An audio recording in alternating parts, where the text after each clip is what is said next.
That is all the sludge that just sits in your hot water. That's so nasty.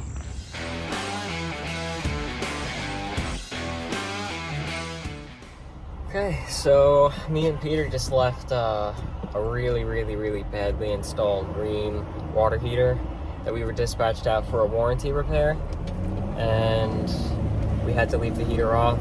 I'll put in some pictures here.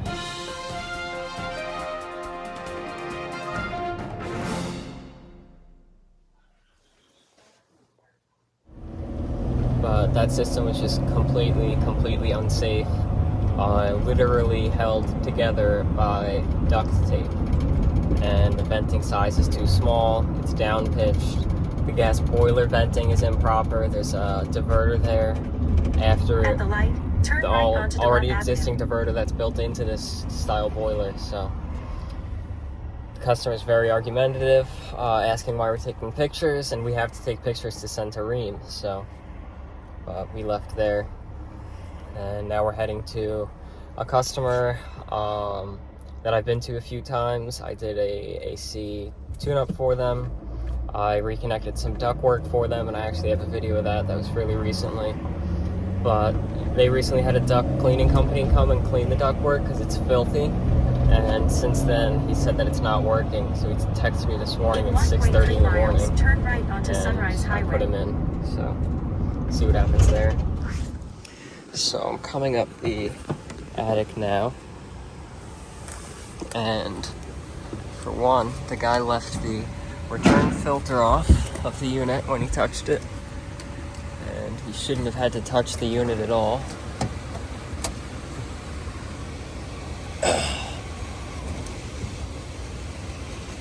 Because he was here to clean the ducts, not here to clean the air conditioner. Why does it sound like it's pulling so much? Just check around, look at all the ducts, see if anything's disconnected.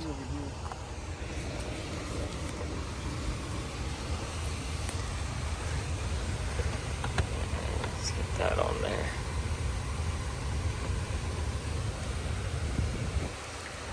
Take this one off, because that one's easier. And I'm gonna stick the camera in there and see if it picks up any. If I could see anything.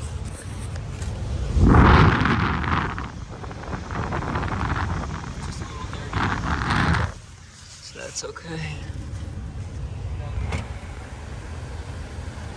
I mean, that right there is enough, because he was pulling all the air from his attic and not pulling the air from his space. It's a big area for air to be sucked up. Okay. Just gonna take a look at everything.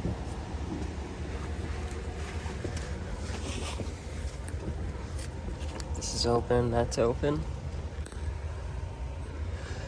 Yeah, everything looks intact. It sounds very loud though, but I guess that's kind of what it sounded like before. You can see the shinier duct, that's what we installed to replace some of the broken stuff. Yeah, everything looks like it's okay. I think it was just a matter of that return filter being open. How would that lead to Because the way that it works, an AC is sucking the hot air from the space, making it cold and putting it back into the space. This is sucking the attic air, which yesterday would have been very, very hot because the sun was beating down on the attic. And I mean, not that hot because it's insulated, but still, then they don't have the circulation they need downstairs. So yeah, it should be okay. We'll check supply return air temperatures, see how we're doing. Okay, so that was nice and easy. Nice supply and return temperatures. He is a family member of Mike, so just in and out there. Now we're headed to a boiler leaking. Plumber was there already and replaced 3 parts. I'm gonna guess they did expansion tank, pressure relief valve, and pressure reducing valve. Back doors are still open. Did you open the left one? And I'm gonna guess the indirect water heater is bad, but I don't know why Peter's having such a hard time closing the back door, but we'll see what happens there. Okay, so here's the boiler. The indirect tank has been isolated. We lowered our pressure down, and it was at 15. It went up on this gauge because the circulator is pushing right into that, so that's not actually an accurate pressure reading. This one we're reading at 10-ish, but we're reading 15 on that one. We're just making sure it doesn't go up as the tank heats up, as the boiler heats up. Once we confirm that this hit 180 degrees and our pressure didn't go up, I'm gonna open up the domestic tank on the heating side and see if it starts to raise our pressure. It should do it rather quickly because the homeowner's been experiencing buckets and buckets full. And the previous plumber's solution to fix this was to attach this piece of black pipe to the pressure relief valve and run a hose to outside. And now they have rusty water stains in their driveway. Okay, so I hooked up directly to the indirect tank's heating loop, and you can see slowly that pressure is going up. Past 20, past 25. Yeah. No, it looks faster to us because we have everything closed off. It would be a little bit slower at the boiler because it needs more water to build that pressure, but yeah, we're up. We're going up. We're past 30 now. We're about to go up to 40, so it's a tank. We know for sure. Now I do, because the pressure did go up slightly while the tank was heating, I suspect that they may not have charged this to the right pressure because you have to match the air pressure to the water pressure. But again, I won't be able to know until I take that off and check the pressure on it. You may be better. Okay, so Peter and I are headed to Ferguson, and we're gonna go pick up a new tank. They have a 60 there currently. It's from 2013. We're putting in a Burnham Alliance SL 50 gallon. It has a faster recovery rate, and it's also it's only a 2-bathroom house with 1 shower, and 2 people live there. They don't need 60 gallons, so we're gonna pick it up and put it in, and hopefully it goes smoothly. Just cleared everything out from the back section of the van, and that's big enough to fit a condenser, so it should be able to fit. And there it is. No, put it on, it's fine. It should be, I think. So I got a drain hooked up for domestic, and I cut the hot line. We're draining from the cold. My pump is broken, so we're just draining through gravity. But there's a boiler drain back here for the space heating loop, or the domestic heating loop, right down there. So I'm gonna hook up to that so we could get the heating side of the tank drained. Okay, we moved the new one out while it was draining because I'm not waiting here forever. And we got the old one out while it was draining. The new one is here. Peter's getting the connections, Teflon brass T goes on here so that we could put our domestic relief valve on, which the old tank didn't have a domestic relief valve, but I also like to use pipe dope so you get it nice and tight. That way you know when you're tight enough, so you're not risking cracking the T. I've had 2 of these crack on me before. It's really annoying. I don't know what it is about this specific tee, but it cracks super easily. Other brass tees I don't have a problem with. And this is our new Aquastat. It's a little bit different. You have to bring a 24-volt power supply to it, and then your boiler contacts. So there's also this sensor that you have to hook up right there, and that's what's actually sensing the water temperature. But rather than snap this on there with like one of those little rings that you tighten, like other Aquastats, you just screw this directly up against the tank. So I like it. I'll get that screwed on, and should be pretty quick. It's not too bad. We do have to bring our cold water up. Actually, no, that was our hot water, right? No, yeah, that is our cold water, so we have to bring it up and into here. Our hot water, we can get over there. And then our return, we have to bring up and in. But our feed, we're gonna come from out and down. I think it's gonna look pretty nice. Okay, so Peter is cutting our last piece. This is gonna be, it's gonna be straight. We're gonna pick it up there. cold water coming in. That's our last connection. And we gotta press it all still. But I marked every fitting at full insertion depth because you have to for Viega to get their warranty.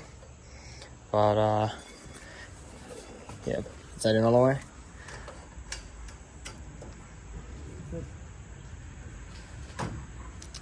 And then mark the one down there. No, that wasn't in all the way. Alright, I need both hands. Okay, so we're filling up now. Everything's pretty straight.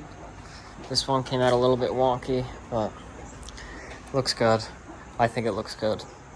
We're filling up now. Pressure relief valve's open, so it fills faster.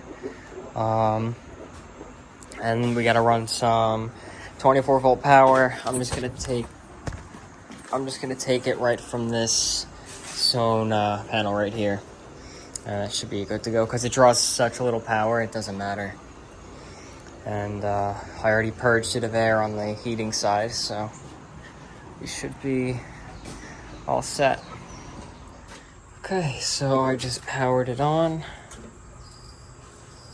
Our zone valve's open, our damper's about to open and we're gonna fire. And this is our aquastat here. Blinking green, which I believe is indicating a call for, what does it say? LED. Flashing green is calling for heat, so that's good. We'll let it heat up and we'll make sure it gets up to a nice temperature. And it shouldn't take too long. And we'll also make sure that the boiler pressure doesn't rise. And this is the sludge coming out of the domestic side of the tank, at the bottom of the tank. That is all the sludge that just sits in your hot water. That's so nasty. I mean, that is such thick. Like, it's like pure chocolate. It's not even like chocolate milk. It's like chocolate syrup.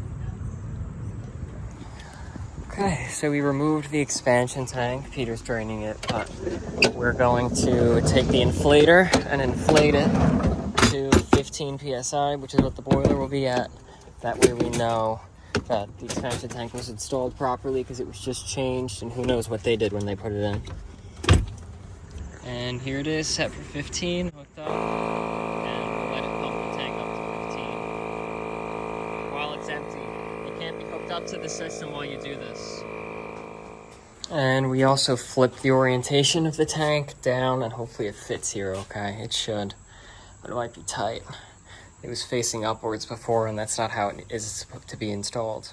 Okay, so there we have our expansion tank properly charged and the proper orientation. I would have liked to make it straighter, but it is what it is. It's hung up securely, so now is our water tank satisfied? It might be satisfied at temperature by now, but I don't think that's going to be enough. 120. We'll see how she likes that. It's solid green. Solid green means at temperature. We just came to drop off the water heater and walk into the shop, and I guess we got a delivery of this 410, and that's not even all of it.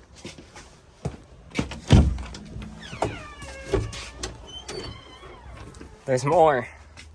Holy crap. 80 containers of R410A. That's a lot.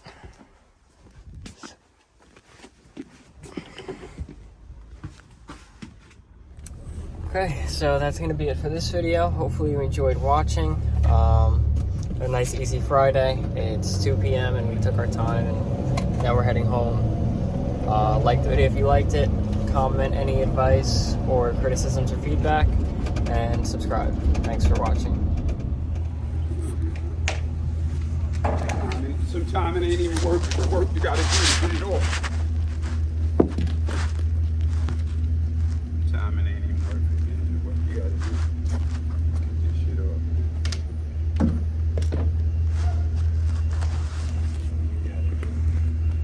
A lot of times these things be brass. Might be brass. No, these ones are steel. Huh? They're stainless steel. What, this? Well, that's copper, but it's threaded into stainless steel. Yeah, sometimes you... This kind copper. Go ahead.